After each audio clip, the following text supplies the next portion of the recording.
Welcome back to Judgment Day Stories. Part 8 forged a weapon in the crucible of grief. Part 9 is where Leo Hayes and Julian Croft unsheath it. This is the story of the synchronized killer, Clinical. Two-pronged offensive designed to annihilate the coalition that seeks to erase them. We're about to witness a masterpiece of modern warfare, fought not on battlefields, but in boardrooms and on bandwidth. This is Sanctuary, the offensive. Julian Croft, once poised to lead the very system he now dismantles, has become a ghost in the machine.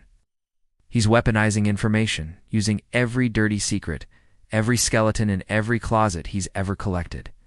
He's not giving speeches from a podium. He's planting digital bombs in the information ecosystem. He orchestrates a controlled demolition of his enemies' reputations. Think of it less as a political campaign and more as a series of targeted assassinations against public perception. In their world, the air often smells of desperation clad in expensive suits and a desire for redemption whispered between bedsheets. But now, that desperation belongs to their enemies, and the only redemption they'll find is in the fire of their own downfall. Imagine Julian, isolated in a secure, undisclosed location. He's like a conductor leading a symphony of chaos, orchestrating leaks with the unnerving calm of a master strategist. He doesn't just drop a file, he curates its release.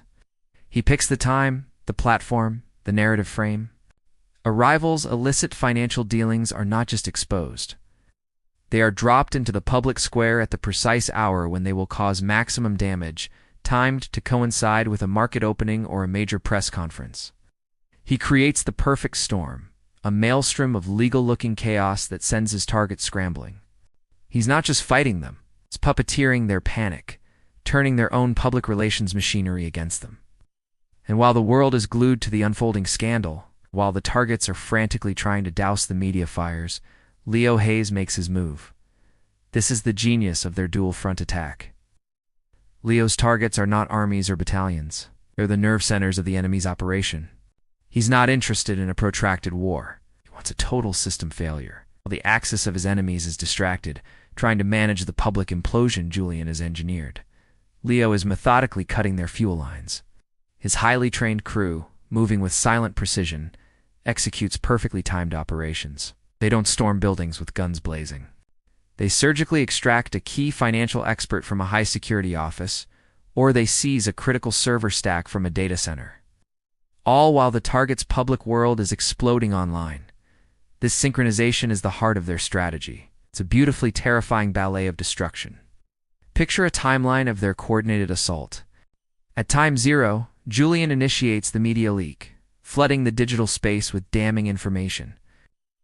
1 hour later, as the enemy's leadership is locked in crisis meetings, Leo's team executes an asset seizure, crippling their financial operations.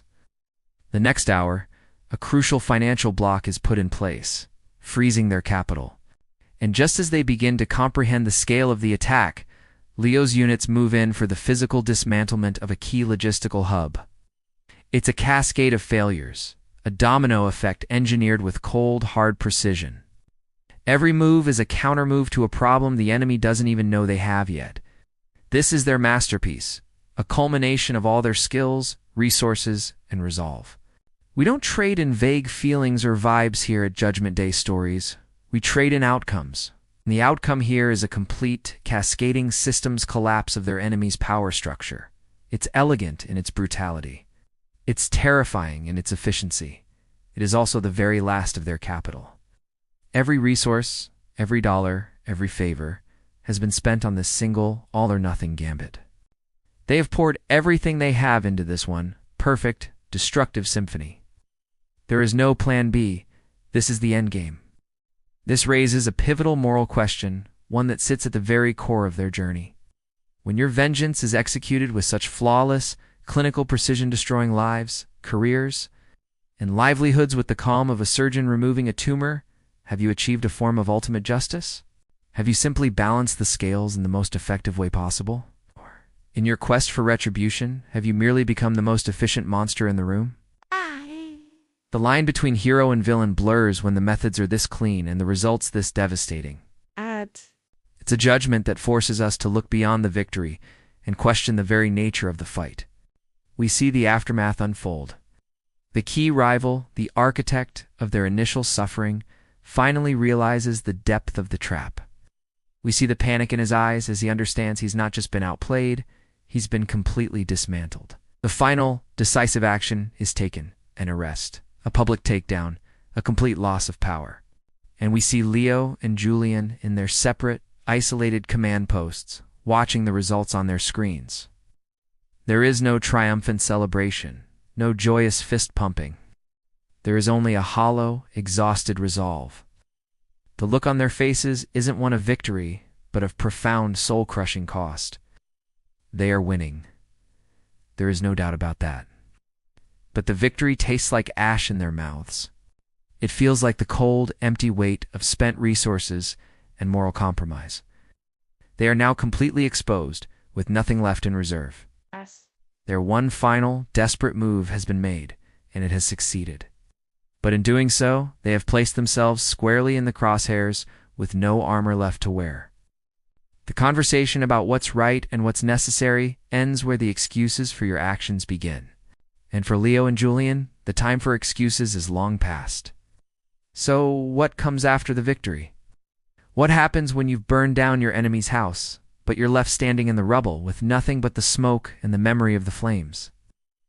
See the stunning and perhaps unexpected consequences in the final volume of StoneHaven, which is available right now. Subscribe to the channel and hit that bell so you don't miss our complete series breakdown and analysis. Judgment Day stories. The verdict is yours to make.